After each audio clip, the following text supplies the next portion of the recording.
The pregnancy test sat on the edge of the bathroom sink, still in its wrapper. I'd bought it 3 weeks ago, carrying it in my purse every single day, unable to find the courage to open it. Not because I was afraid of being pregnant, because I already knew I wasn't. Before we jump back in, tell us where you're tuning in from. And if this story touches you, make sure you're subscribed, because tomorrow, I've saved something extra special for you. The endometriosis diagnosis had come back in May. The doctor's words still echoed in my sterile memory. Your chances of conceiving naturally are less than 5%. I'd driven home that day in silence, rehearsing how I'd tell Marcus, how I'd watch his face crumble, how we'd hold each other and cry and figure out our next steps together. That was 4 months ago. I still hadn't told him, not because I was afraid of his reaction, because 3 days after my diagnosis, I'd found the receipt, Tiffany & Co. $3,200, a purchase I hadn't received. I stood now in our suburban bathroom, the September morning light cutting through the frosted window, illuminating dust particles that danced like tiny, uncaring witnesses. The house was silent, except for the hum of the refrigerator downstairs and the distant sound of someone mowing their lawn. Normal sounds. Sounds that belonged to a normal Tuesday morning in a normal marriage. I picked up the unused pregnancy test and dropped it in the trash can, listening to it hit the bottom with a hollow thunk. The truth was, I'd stopped being surprised by Marcus's lies somewhere around lie number 47. I'd started counting them in a small notebook I kept in my car. Blue ink. Neat columns. Date. Lie. Evidence. It was organized, methodical, the same way I approached everything in my life. The same way I'd been approaching the Westbridge Academy inspection for the past 6 months. My phone buzzed on the counter. A text from Priya, my colleague at the State Accreditation Board. Interview with Harmon scheduled for 2 p.m. She's pushing back hard. Lawyer will be present. I smiled, typing back a quick response. Perfect. See you there, Vanessa Harmon, founder and head mistress of Westbridge Academy, the elite private school that catered to the children of tech executives and venture capitalists. The school with the pristine reputation, the waiting list that stretched for years, the glossy brochures promising excellence in education and nurturing the whole child. The school that was about to lose its accreditation in approximately 43 days. Vanessa didn't know that yet, of course. She thought this was just another routine inspection, another hoop to jump through, another bureaucrat to charm with her practiced smile and carefully curated tour of her facilities. She'd already tried that during our first meeting in March, walking me through hallways decorated with student artwork, introducing me to teachers who recited scripted talking points about innovative pedagogy and student-centered learning. I'd smiled and nodded and taken extensive notes. What Vanessa didn't know was that I'd been a teacher for 11 years before joining the accreditation board.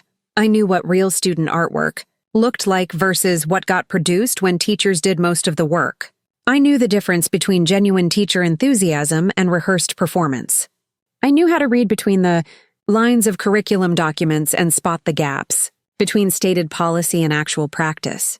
I also knew what it looked like when a school was systematically lying about everything from teacher qualifications to student-teacher ratios to safety protocols.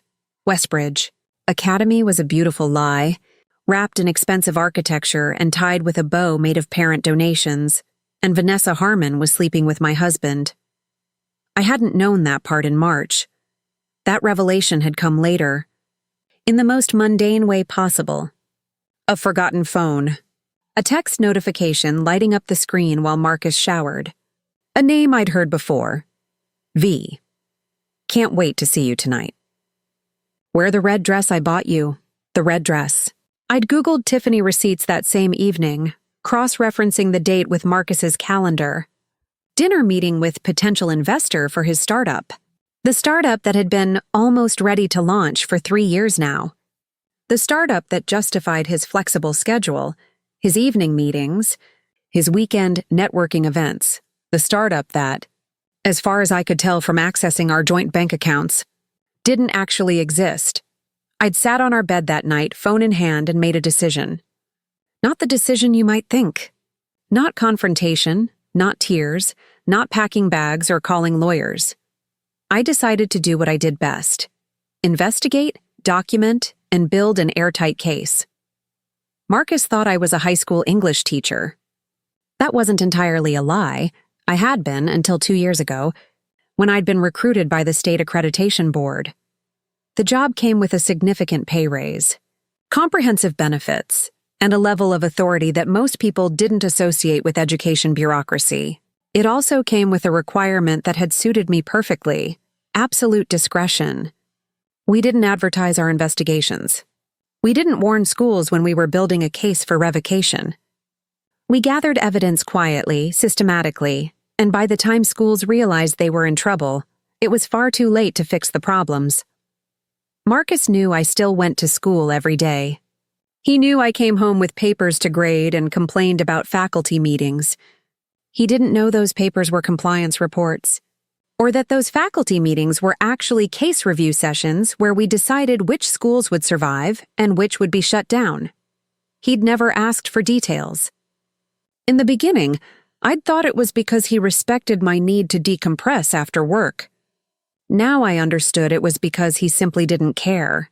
The realization hadn't hurt as much as I'd expected.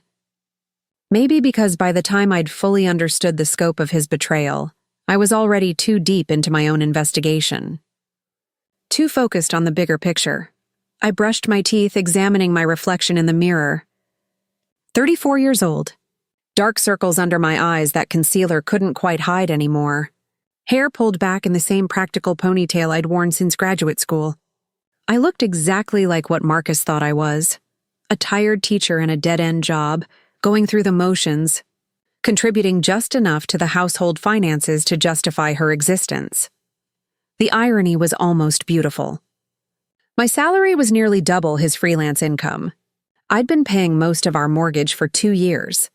The car he drove, the watch he wore, the laptop he used to message his mistress, all purchased with my money. Money from the job he and Vanessa had laughed about over wine 3 weeks ago, when I'd followed them to that bistro downtown. I hadn't planned to follow them. I'd been driving home from a site visit to a charter school in the suburbs when I'd spotted Marcus's car, my car, technically, parked outside Marcello's. Something made me pull over. Curiosity, maybe? Or the part of me that needed to see it with my own eyes. I'd sat in a coffee shop across the street, laptop open, pretending to work while I watched them through the window. Vanessa had worn a cream-colored dress that probably cost more than my monthly car payment. Her blonde hair was styled in effortless waves that took at least an hour to achieve. She'd laughed at something Marcus said, reaching across the table to touch his hand. They looked like a couple from a lifestyle magazine. Attractive, successful, perfectly matched. I'd ordered a second coffee and opened the preliminary Westbridge Academy report on my laptop, reviewing the discrepancies we'd already documented.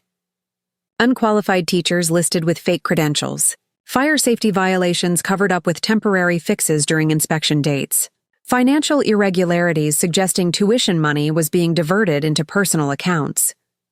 By the time they'd finished their wine and left the restaurant, Marcus's hand on the small of her back, proprietary and intimate, I'd drafted the framework for the final compliance violation that would end Westbridge Academy's accreditation.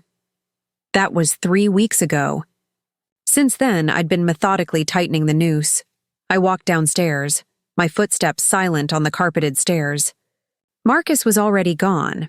Early morning networking breakfast, according to the note he'd left on the kitchen counter. The note was propped against the coffee maker, written in his careful handwriting. Meeting with investor group. Home by 6. Love you, love you. 2 words that had become completely meaningless, repeated by rote, a habit neither of us had bothered to break. I crumpled the note and tossed it in the recycling bin. Then I poured myself coffee, opened my laptop at the kitchen table, and reviewed my schedule for the day. Final site visit to Westbridge Academy. Unannounced, as per protocol when serious violations had been documented. PM. Formal interview with Vanessa Harmon regarding discrepancies in accreditation documentation. 30 p.m. Meeting with state superintendent to present final recommendations. Tomorrow. Board vote on accreditation status. Everything was in place. 6 months of investigation, hundreds of hours of documentation review, interviews with current and former teachers, analysis of financial records, surprise classroom observations, reviews of student files. We'd built a case so comprehensive that Westbridge's lawyers would have nothing to work with. Every violation was documented with photographic evidence, witness testimony, and paper trails. Vanessa Harmon had built her school on lies, and I was about to burn it to the ground using nothing but the truth. My phone buzzed again. Another text from Priya. Heads up, Harmon's already called the superintendent's office twice this morning. She's scared. Good. She should be. I closed my laptop and carried my coffee to the sliding glass door that led to our backyard. The lawn needed mowing. The garden I'd planted in the spring was overgrown with weeds. The patio furniture we'd bought on sale last summer sat unused, gathering pollen and bird droppings. This house had been my dream once. Our dream, I'd thought. A fixer-upper in a good school district, close to both our jobs. We'd spend weekends painting walls and picking out light fixtures. We talked about which room would be the nursery, how we'd build a playset in the backyard, family barbecues and birthday parties, and all the Norman Rockwell fantasies that people wrapped around the idea of home ownership. I took another sip of coffee, feeling nothing. The house was just a house. The marriage was just a legal document. The dream had been just that, a dream, built on the same kind of beautiful lies that Vanessa used to sell parents on Westbridge Academy. Sell them the fantasy. Hide the rot underneath, keep up appearances until the whole structure collapsed. The difference was, I was about to expose the rot. And I was going to do it with a smile. The Westbridge Academy campus sprawled across 12 acres of prime real estate in the city's most expensive suburb. The main building was a converted mansion, all red brick and white columns, the kind of architecture that screamed old money and traditional values. Additional buildings had been added over the years, a STEM center with floor-to-ceiling windows, an arts pavilion with a proper theater, athletic fields that would make most colleges jealous. Driving through the gates at 8:47 a.m., I understood why parents paid $40,000 a year to send their children here. The place looked like every promise of success wrapped into a single campus. This was where future CEOs and senators would get their start. This was excellence, achievement, the American dream in educational form. This was also where fire extinguishers were 3 years past inspection, where certified teachers had fake degrees from diploma mills, and where the special education program that justified additional state funding existed only on paper. I parked in the visitor lot, gathering my tablet and the official clipboard that marked me as someone who mattered. The morning was crisp, that perfect early fall weather that made everything seem more vivid. Students were arriving, dropped off by parents in Tesla SUVs and BMW sedans. They wore uniforms, navy blazers, khaki pants, plaid skirts, and carried expensive backpacks. They looked like miniature investment bankers, Ms. Chen. The voice came from behind me. I turned to find Vanessa Harmon herself striding across the parking lot, her heels clicking against the pavement. She wore a navy suit that probably cost more than my monthly mortgage payment, her blonde hair pulled back in a sleek bun. Her smile was bright and professional, but I could see the tension in her shoulders. I wasn't expecting you this morning. Your assistant said our meeting was at 2. The interview is at 2, I said, keeping my voice neutral and professional. This is a routine site visit. Unannounced, as specified in Section 4.3 of the Accreditation Guidelines. Her smile tightened. Of course, though it would have been courteous to provide notice. Courtesy isn't required by state regulation. I adjusted my grip on the clipboard. Shall we begin? For just a moment I saw something flash across her face. Anger, maybe, or fear. Then the professional mask slammed back into place. Absolutely. Would you like to start with the main building? I'll start with the special education wing. 3rd time this year, so I'm familiar with the layout. The special education wing? She fell into step beside me, her heels clicking against the sidewalk. May I ask why that's the focus? You may not. I kept walking, not looking at her. Please direct me to the entrance. She led me around the main building to a smaller structure in the back, connected to the main campus by a covered walkway. This was the part most parents never saw during tours. The building was older, not yet renovated, without the architectural charm of the main campus. Paint peeling slightly on the window frames, a crack in the foundation that had been inexpertly patched. Inside, the hallway smelled like industrial cleaner and something else. Mildew, maybe, or old carpet that needed replacing. Vanessa walked ahead of me, her posture rigid, her professional smile still fixed in place. As you know, we're very proud of our special education program, she began, launching into what was clearly a rehearsed speech. We serve 15 students with identified learning disabilities, providing individualized support, and how many certified special education teachers do you employ? I interrupted, making a note on my tablet. 3 full-time and 2 part-time. Their names, please. She hesitated. I'd need to check with HR for the complete roster. You don't know the names of your special education staff? Of course I do. I just want to ensure I give you accurate information. I looked up from my tablet, meeting her eyes directly. Ms. Harmon, I've reviewed your staff directory. You list 3 full-time special education teachers, Jennifer Walsh, David Chen, and Maria Rodriguez. Jennifer Walsh's teaching license expired in 2019 and was never renewed. David Chen has a bachelor's degree in business administration and no teaching certification of any kind. Maria Rodriguez is a real person with real credentials, but she left your employment 16 months ago. Would you like to revise your statement about staff qualifications? The color drained from Vanessa's face. There must be some mistake in our paperwork. I'm sure if you look at our updated records, I'm looking at the records you submitted to the state board last month. The records you signed and certified is accurate. Falsifying accreditation documents is a serious violation, Ms. Harmon. It's also a crime. I don't appreciate your accusatory tone. Her voice had gone cold. We've made some administrative errors, perhaps, but to suggest criminal activity, I'm not suggesting anything. I'm stating facts. I turned away from her, walking down the hallway and opening the first classroom door without knocking. Inside, I found 8 students sitting at desks, working on what appeared to be elementary-level math worksheets. They ranged in age from about 10 to 14. A young woman who couldn't have been older than 22 sat at the teacher's desk, scrolling through her phone. She looked up, startled as I entered. Sorry, she began. Preparing and narrating this story took us a lot of time, so if you are enjoying it, like this video, it means a lot to us. Now back to the story. Are you a certified teacher? I asked. I'm a classroom aide. Mrs. Rodriguez no longer works here. I looked at the students who had stopped working to stare at us. Several of them had expensive noise-canceling headphones around their necks. One had a tablet displaying a math game. How long have you been alone with these students? Just this morning, Mrs. Harmon said the regular teacher was out sick. I turned back to Vanessa, who had followed me into the room.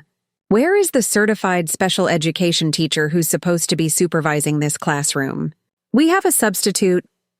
Is the substitute certified to teach special education in this state? Silence. I'm going to need copies of all substitute teacher credentials.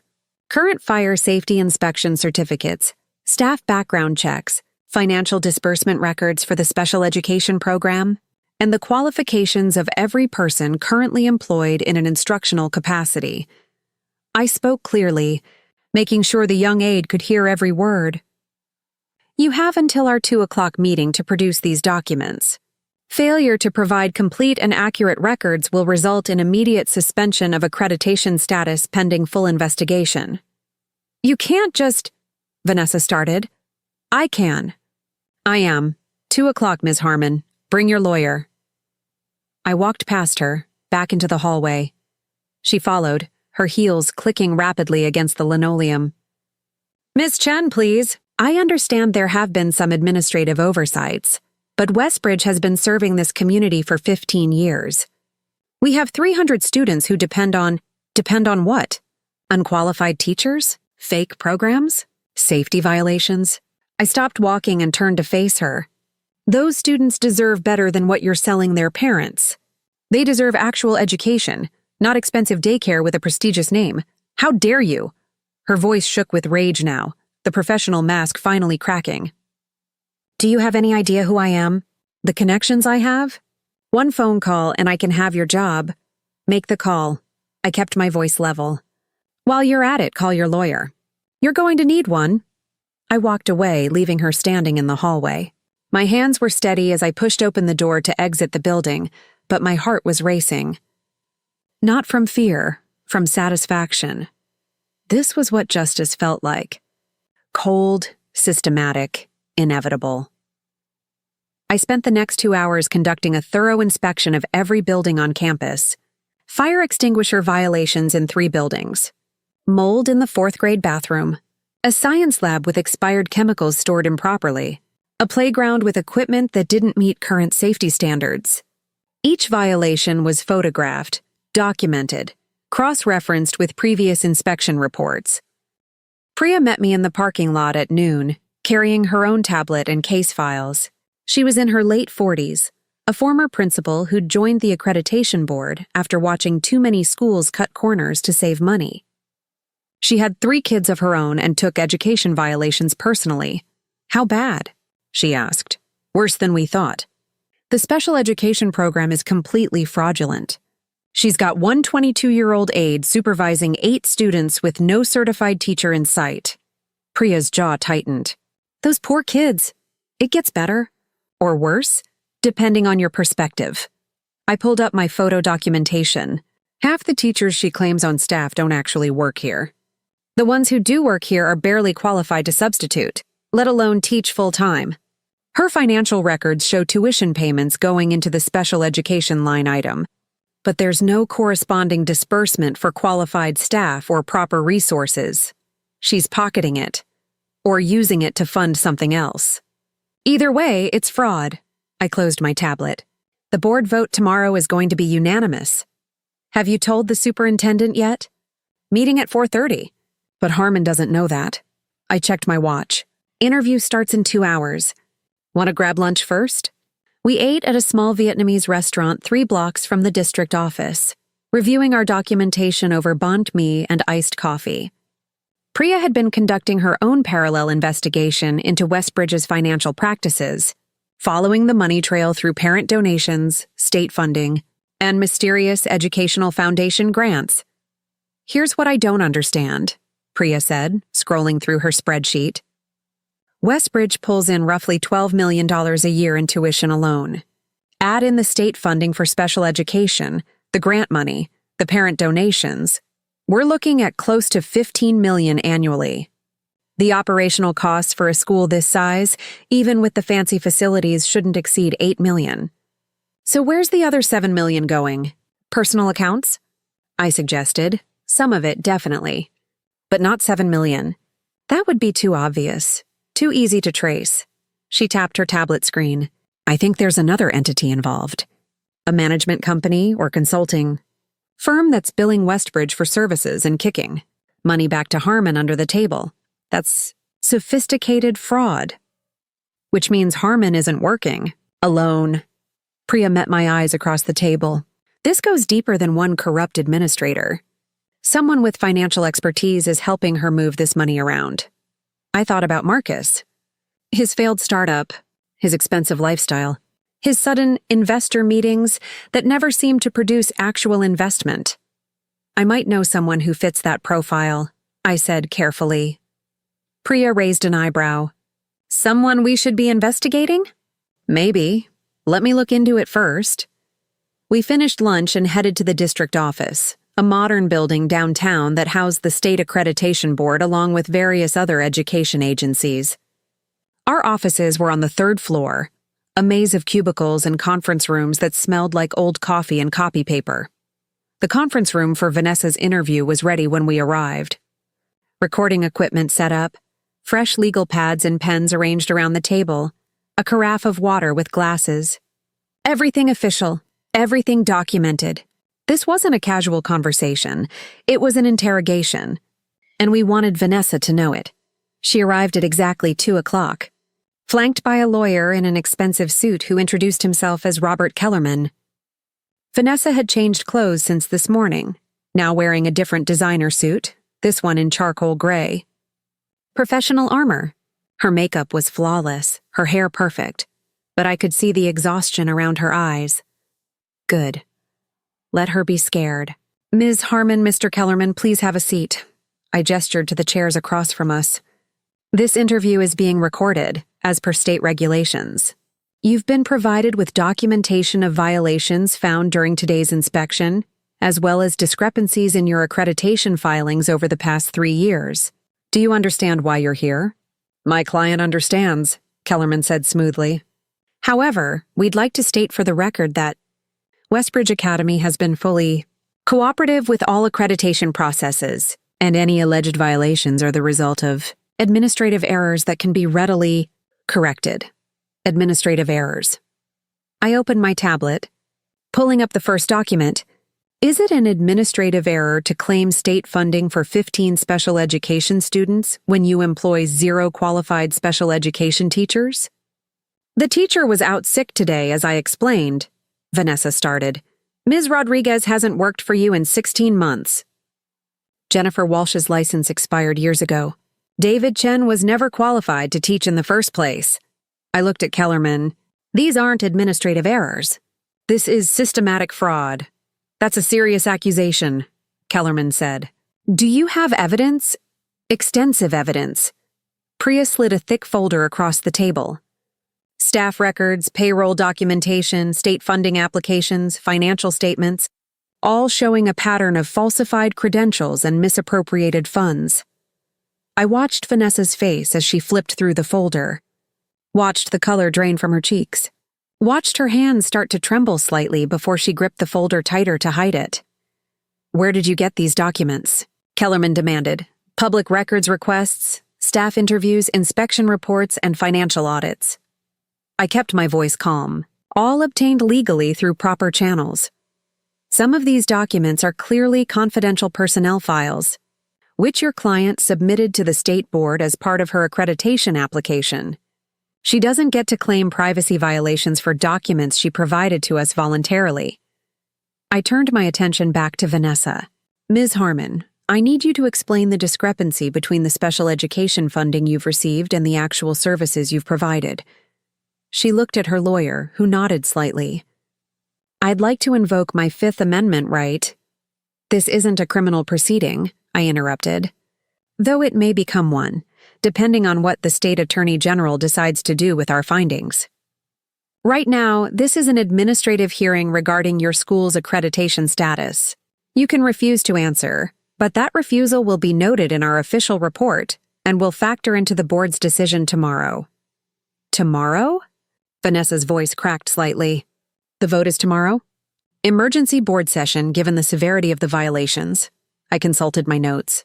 Falsified staff credentials, financial fraud, safety violations, failure to provide required special education services, and, this is a new one, threatening a state official during an inspection. That last one is also a crime, by the way. I didn't threaten. You told me you'd have my job. You claimed to have connections powerful enough to affect my employment. That's intimidation of a state official in the performance of their duties. I made a note on my tablet. It's all in my report, along with the exact wording of your threat. Kellerman put a hand on Vanessa's arm, stopping her from speaking. Ms. Chen, let's be reasonable here. Westbridge Academy serves 300 students from respected families. Closing the school would create significant disruption. Mr. Kellerman, those 300 students are currently being defrauded. Their parents are paying for qualified teachers and comprehensive programs that don't exist. Some of those students have special needs that aren't being met because your client is pocketing the money meant for their education. I closed my tablet. The disruption of finding them new schools is unfortunate. The disruption of continuing to lie to them is criminal. Perhaps we could negotiate a remediation plan, Kellerman tried. Give Westbridge time to correct the deficiencies. The deficiencies are too extensive and too fundamental. This isn't a matter of needing better professional development or updated curriculum. Your client has been running a systematic fraud for years. I stood up. The board vote is tomorrow at 10 a.m. You're welcome to attend and present any mitigating evidence you might have. But I should tell you that I'm recommending immediate revocation of accreditation, notification of the State Attorney General's Office for criminal investigation, and referral to the IRS for tax fraud examination. Vanessa stood up so quickly her chair rolled backward. You can't do this. Do you know who sends their children to my school? State senators, tech CEOs, federal judges. People who will be very interested to learn what you've been doing with their tuition money, I finished. Make sure you bring good lawyers to tomorrow's meeting, Ms. Harmon. You're going to need them. I walked out of the conference room, Priya following close behind. We didn't speak until we were back in my office with the door closed. That went well, Priya said dryly. She's panicking. That's good. I sat down at my desk, pulling up my meeting notes to draft the official report. Panicked people make mistakes. She's also going to call in every favor she has. You realize that, right? She wasn't exaggerating about her connections. Let her call them. We have documentation that would stand up in federal court. The board isn't going to ignore evidence this comprehensive no matter who calls them. Priya leaned against my desk. You're enjoying this. I am. I looked up at her. Is that wrong? Normally? Maybe. But watching you take down someone who's been stealing from special needs kids? She smiled. Enjoy away. She left to finalize her own portion of the report, and I spent the next hour documenting everything from this morning's inspection and afternoon's interview. Every word Vanessa had said, every violation we'd found, every piece of evidence that proved Westbridge Academy was a beautiful scam. My phone buzzed halfway through drafting the executive summary. A text from Marcus, running late. Don't wait dinner. I stared at the message for a long moment, then opened my phone's location tracking app. The app I'd secretly installed 3 months ago, hidden in a folder of unused utilities. The app that showed me exactly where Marcus went and when. Currently, he was at an address I recognized, Vanessa Harmon's house. Of course he was. I took a screenshot of his location, saved it to my encrypted folder along with the dozens of others I'd collected, and went back to writing my report. Tomorrow, Vanessa's professional life would implode. And very soon after that, I'd detonate the bomb waiting underneath my marriage. But tonight, I'd go home to our quiet house and heat up leftovers and pretend everything was normal. Because the thing about taking someone down completely is that you don't do it in pieces. You don't give them warning. You don't let them prepare. You wait until every piece is in position. And then you strike all at once, leaving nothing but ruins behind.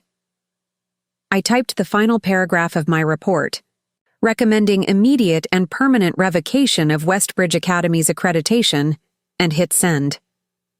The document would go to every board member tonight, giving them time to review before tomorrow's vote. By this time tomorrow, Vanessa Harmon would understand what it felt like to watch your carefully constructed world collapse around you, and she'd have no idea that the woman who destroyed her was married to her boyfriend. The irony was delicious. I packed up my laptop, turned off my office lights, and drove home through rush hour traffic, thinking about justice and revenge and the thin line between them, thinking about Marcus and Vanessa, probably tangled together in her expensive sheets right now, probably laughing about my dead-end teaching job and my boring, predictable life. Let them laugh. Let them think they were smart, that they'd gotten away with something. The truth was coming for both of them. And the truth, properly documented and systematically presented, was unstoppable. I pulled into my driveway at 6:47 p.m. The house was dark, empty, waiting. I unlocked the door, dropped my bags in the entryway, and poured myself a glass of wine. Tomorrow would be a good day. Tomorrow, the first domino would fall, and I would stand there and watch it happen with a smile on my face. The board meeting room was already packed when I arrived at 9:30 a.m. Parents filled the gallery seats, their faces ranging from confused to angry to terrified. Someone had leaked news of the emergency session, and the Westbridge Academy Parent Association had mobilized overnight. I recognized several faces from local news: a state senator, a tech company founder, a prominent surgeon. The kind of people who were used to getting their way. Vanessa sat in the front row with 3 lawyers now instead of just Kellerman. She'd dressed for battle in a black suit that screamed power and control, her hair slicked back, her expression coldly professional. She didn't look at me as I took my seat at the board table. Marcus had still been asleep when I'd left the house at 7. He'd come home after midnight, reeking of expensive perfume and wine, and collapsed into bed without a word. I'd lain awake beside him, listening to him snore, thinking about how today would unfold. The board members filed in at 9:55. 7 people who held the power to make or break educational institutions across the state. I'd worked with each of them for 2 years, had built relationships based on thorough research and unassailable evidence. They trusted me because I'd never brought them a case that wasn't bulletproof. Today would be no different.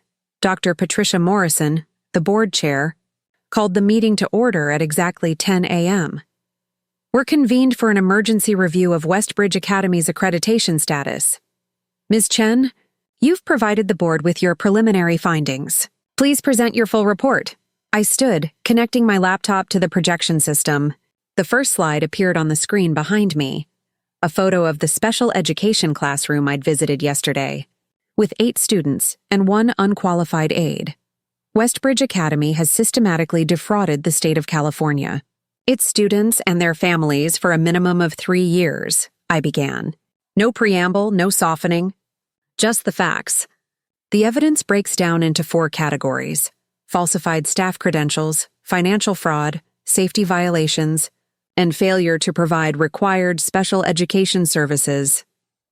I walked through each category methodically. Photos of expired fire extinguishers, copies of fake teaching certificates, financial records showing money flowing into special education accounts and never coming out, testimony from former teachers who'd been pressured to hide violations during previous inspections. The parents in the gallery grew quieter as I presented. I could see the realization dawning on their faces. They'd been lied to. Their $40,000 per year had bought them nothing but an expensive fraud. In total, we've documented 73 separate violations of state accreditation standards, I concluded.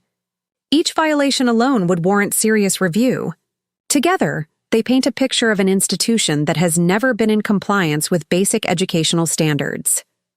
These are outrageous allegations. One of Vanessa's lawyers stood up. Your client will have an opportunity to respond. Dr. Morrison cut him off. Sit down, Vanessa stood, her hands gripping the podium. Distinguished board members, I want to acknowledge that Westbridge has experienced some administrative challenges. But to characterize these as systematic fraud is a gross misrepresentation. Is Maria Rodriguez still employed by your school? I asked. That's not a simple question. Yes or no? She resigned, but we've been in the process of replacing for 16 months, while continuing to claim state funding for services she was supposedly providing? I pulled up another document. You submitted paperwork last month certifying that Mrs. Rodriguez was on staff and providing direct services to special needs students. That's perjury, Ms. Harmon. My client misspoke, Kellerman interjected. The paperwork was prepared by administrative staff. Paperwork that she signed. Paperwork that she certified as accurate under penalty of perjury. I looked at the board members. We've provided copies of every fraudulent document, along with proof that Ms. Harmon personally reviewed and approved each one. Dr. Morrison leaned forward. Ms. Harmon, do you have any evidence that contradicts Ms. Chen's findings? Vanessa's face had gone pale. I have testimonials from parents, from teachers. Testimonials don't override documentary evidence, another board member said. Do you have proof that the teachers listed on your staff actually hold valid credentials? Silence. Do you have financial records showing that special education funds were used appropriately? More silence. Then I don't see what there is to discuss. Dr. Morrison looked at her fellow board members. Given the severity and scope of these violations, I move for immediate revocation of accreditation, pending criminal investigation. Second, came from my left. All in favor? 7 hands went up. Unanimous. The gallery erupted. Parents shouting questions, lawyers demanding stays of execution, reporters, somehow reporters had gotten in, shouting for comments. Dr. Morrison banged her gavel repeatedly. Order. Order. She waited for the noise to die down. Westbridge Academy's accreditation is hereby revoked, effective immediately. The school must cease operations by the end of this week. Student records will be transferred to receiving schools through the district office. This decision is final and not subject to appeal. I watched Vanessa's face as the words landed, watched her perfect composure finally shatter. She turned, looking for support from her lawyers, from the parents, from anyone. But the parents were already leaving, phones out, frantically calling other private schools to secure spots for their children. Her empire had collapsed in less than 15 minutes. She caught my eye across the room. For a moment, we just stared at each other. Then understanding flickered across her face, some instinct telling her that this wasn't random, that somehow this was personal. I smiled at her. A small, cold smile that said, "I know exactly who you are." Then I gathered my materials and left the room. Priya found me in my office an hour later, where I was beginning the paperwork to refer Vanessa's case to the state attorney general. "That was brutal," she said, sitting down across from my desk. "Effective but brutal." She deserved brutal. I didn't look up from my typing. She stole from special needs kids, Priya. She falsified documents and endangered students and lined her pockets with money that was supposed to fund education. I'm not criticizing. I'm in awe. Priya tilted her head. I've worked with you for 2 years, and I've never seen you this focused on a case. What's really going on? I stopped typing, looked at her, debated how much to say. She's sleeping with my husband, I said finally. Priya's eyes widened. Jesus. Has been for at least 6 months, probably longer. They met through some networking event. She needed financial consulting for the school. He needed clients for his fake startup. I'm guessing he's been helping her hide money, which means he's complicit in the fraud. Does he know what you do? Your real job? No, he thinks I'm a high school English teacher. Works late, grades papers, attends boring faculty meetings. I turned back to my computer. He has no idea that I've been investigating his girlfriend for half a year. And now? Now I finish destroying her professionally. Then I move on to destroying my marriage. I pulled up another folder on my computer. I've documented everything, Priya. Every lie Marcus has told. Every fake meeting. Every dollar he's spent on her using our joint account. I've tracked his location, saved his text messages, compiled a record that would impress a forensic accountant. You've been planning this for a while. 6 months.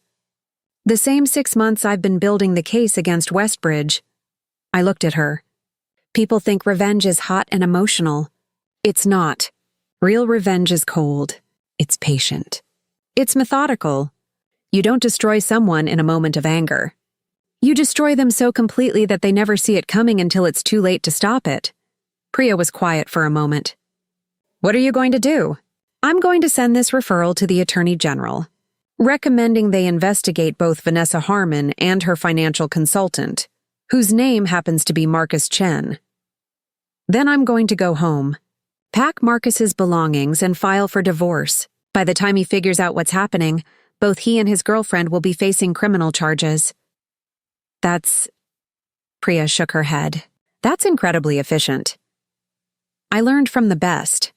I hit send on the referral email, watching it disappear into the state's legal system. You taught me that thorough documentation beats emotion every time. My phone buzzed. A text from Marcus. Can we talk tonight? Important. I stared at the message, wondering what he wanted to discuss. Maybe he'd heard about Westbridge and was panicking about his connection to the fraud. Maybe Vanessa had told him about the investigation and he was trying to figure out how to distance himself. Or maybe, and this would be rich, he was finally ready to confess about the affair.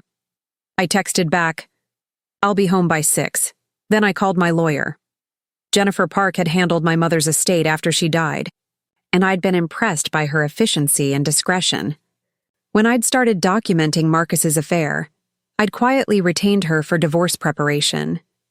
Over the past 3 months, we'd assembled everything I needed: financial records proving my income had supported our household, documentation of his infidelity, proof that he'd used marital funds for personal expenses related to his affair. "I saw the news about Westbridge Academy," Jennifer said when she answered. "That was your case?" It was. "And it connects to my divorce? How?" "My husband has been providing financial consulting to Vanessa Harmon, the woman he's also sleeping with. I have reason to believe he's helped her hide money and falsify financial records. The Attorney General is going to start investigating her, and when they do, they'll find his fingerprints all over the fraud." "Jesus, Sarah, you buried both of them." "I documented their crimes." "They buried themselves." I pulled up the divorce paperwork we'd been drafting. "I want to file today. Can you have the papers ready by 5? "Today? Are you sure?" "We could wait until—" "I'm sure. He's meeting with me tonight to talk about something important. I want him served before he has a chance to spin whatever story he's planning." "Okay, give me 2 hours." Jennifer paused. "You know this is going to get ugly, right? If he's facing criminal charges related to Westbridge, his lawyers are going to try to drag you into it. They'll claim you had a conflict of interest, that your investigation was personally motivated. Let them try. Every step of my investigation was by the book. Every violation I documented was real. The fact that Vanessa was sleeping with my husband doesn't change the evidence. If anything, it proves I was more thorough because I knew the scrutiny would be intense." "You've really thought this through. For 6 months. File the papers, Jennifer. It's time." I spent the afternoon closing out the Westbridge case file, documenting every meeting, every violation, every piece of evidence in the official record. By 4 p.m., the case was ready for the Attorney General's office. Vanessa Harmon would be facing criminal charges within the month. Her school was finished. Her reputation was destroyed. Phase 1. Complete. I left the office at 5:30, stopping by Jennifer's law office to pick up the divorce papers. They were thick, 57 pages of documented lies, financial malfeasance, and proof of infidelity. Everything I needed to ensure a clean break and protect my assets. Marcus's car was in the driveway when I pulled up.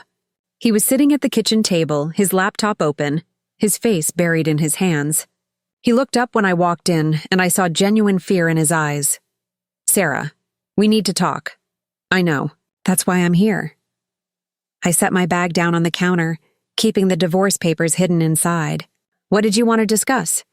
"It's about— There's been a situation with a client. Westbridge Academy. You might have seen on the news. I saw. Their accreditation was revoked. Something about fraud." "Yeah?" He ran his hands through his hair. "The thing is, I did some consulting work for them. Financial planning, budget analysis. And now there's going to be an investigation, and I'm worried that you'll be implicated in the fraud." I kept my voice neutral, curious. "I didn't know about any fraud. I just helped them organize their accounts, move some money around for tax efficiency."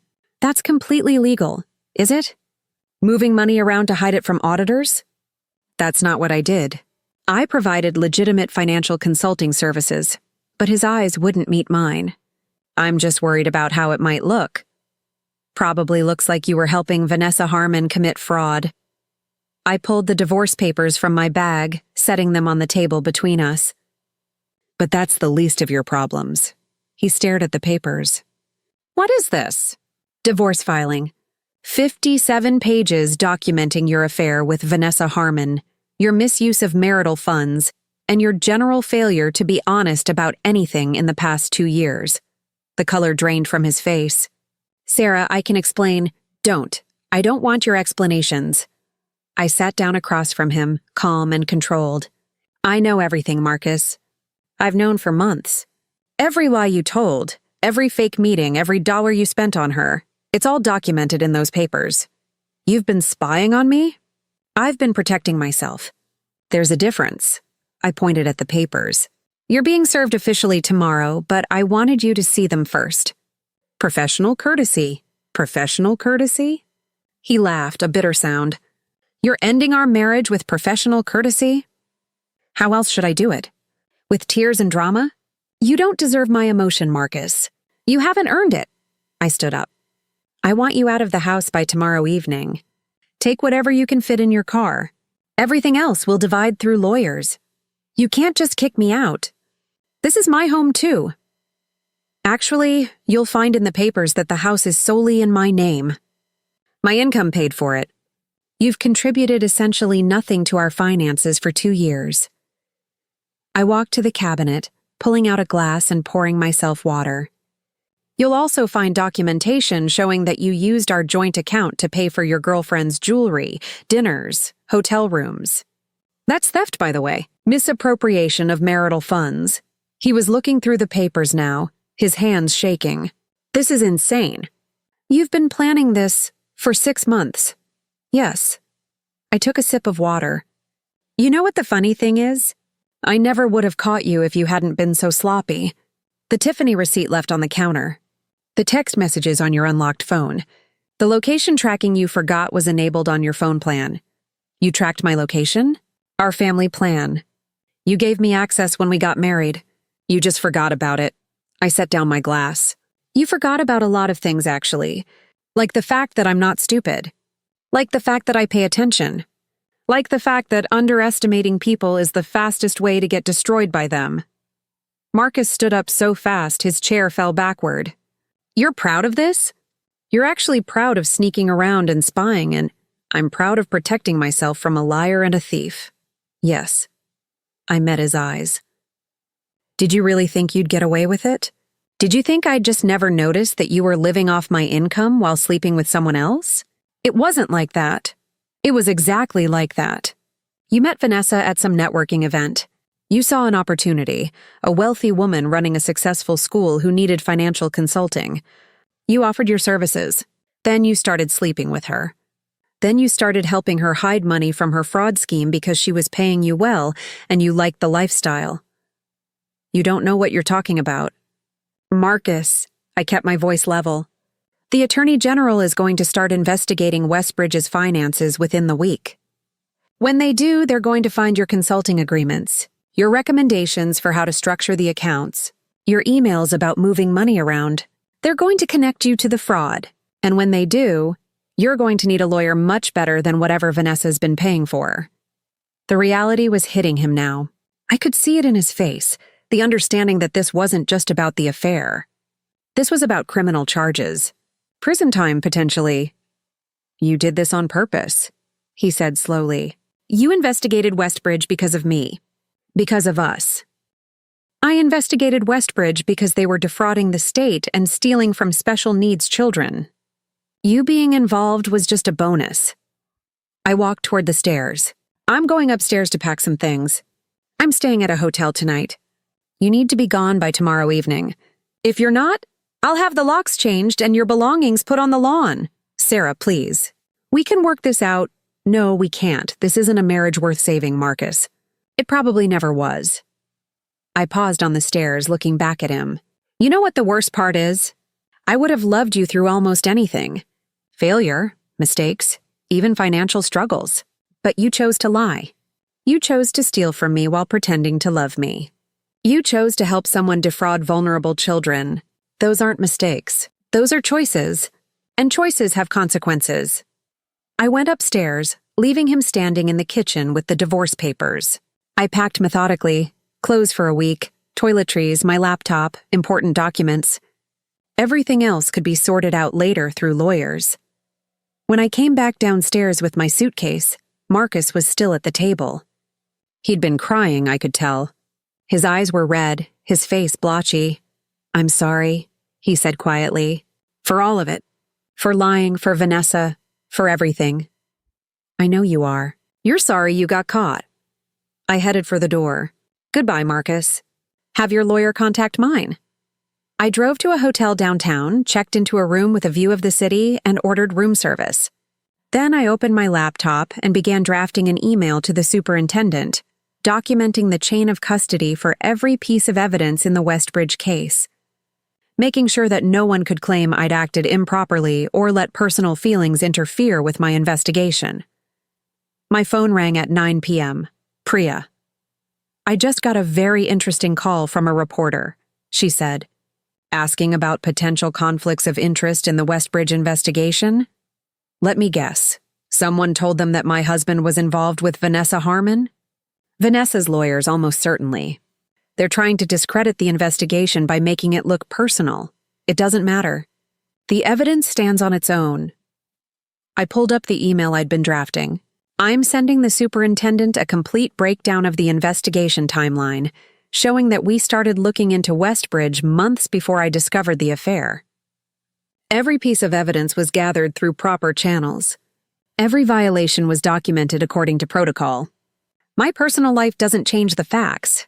I know, but they're going to make it ugly anyway. Let them. I've been preparing for this." I hit send on the email.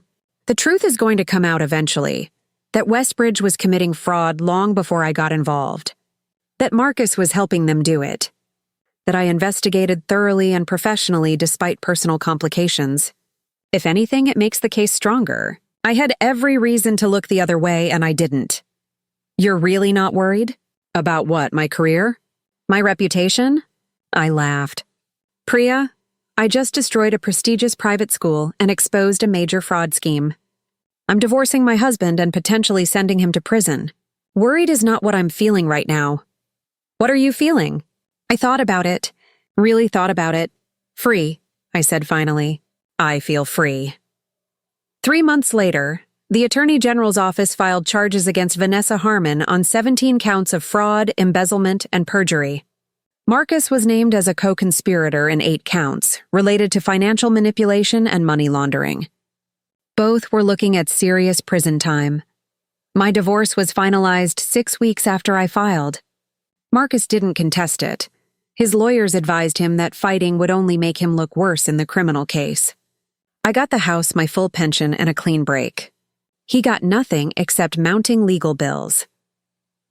The Westbridge parents initially tried to vilify me, claiming I'd destroyed a good school because of a personal vendetta. That narrative lasted about 2 weeks, until the full extent of the fraud became public. Then they got quiet. Some even apologized. Their children were fine. Most got placed in other private schools. The special education students were transferred to a public school program with actual qualified teachers and proper resources.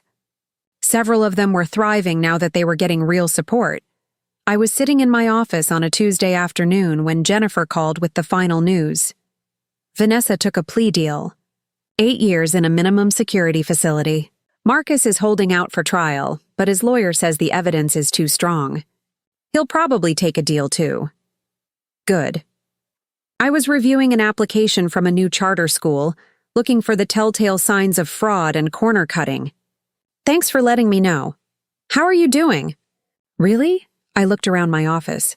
At the certificates on the wall, the files stacked neatly on my desk, the window overlooking the city. I thought about my empty house that was slowly becoming my home. About the book club I'd joined. The therapy sessions that were helping me process years of being underestimated and lied to. "I'm good," I said. "I'm actually really good," and I was. Because here's what I learned. Revenge doesn't heal you. It doesn't fix the hurt or erase the betrayal. But accountability does something better. It proves that actions have consequences. It proves that lies eventually get exposed. It proves that the people who thought they were smarter than you, who thought they could use you, who thought you were too boring or too ordinary to fight back, they were wrong. I wasn't a dead-end teacher with a dead-end job. I was the person who made sure that schools actually did what they promised. That children got the education they deserved. That fraud didn't go unpunished just because it wore expensive clothes and had powerful friends. Marcus and Vanessa had underestimated me.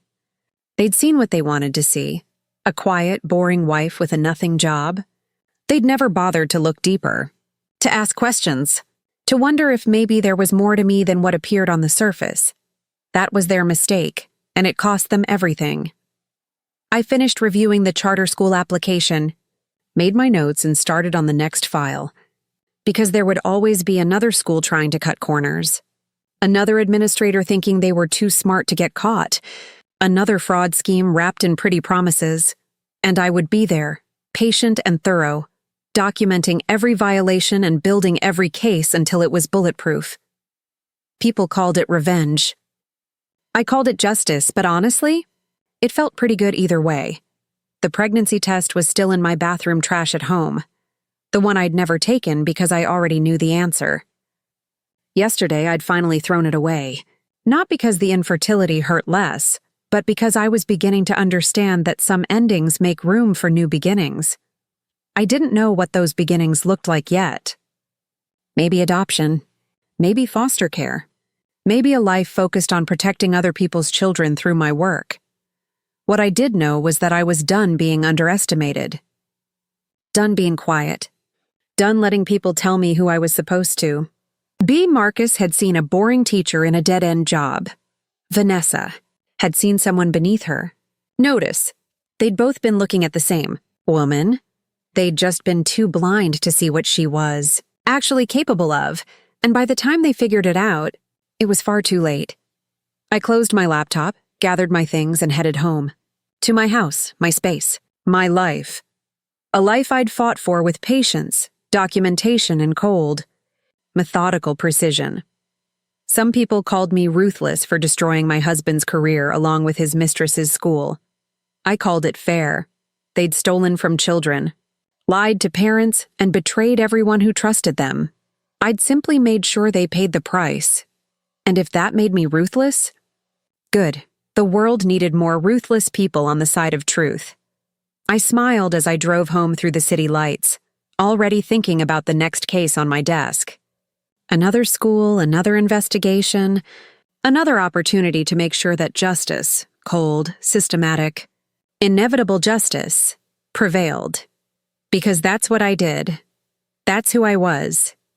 And I was just getting started. The end up next.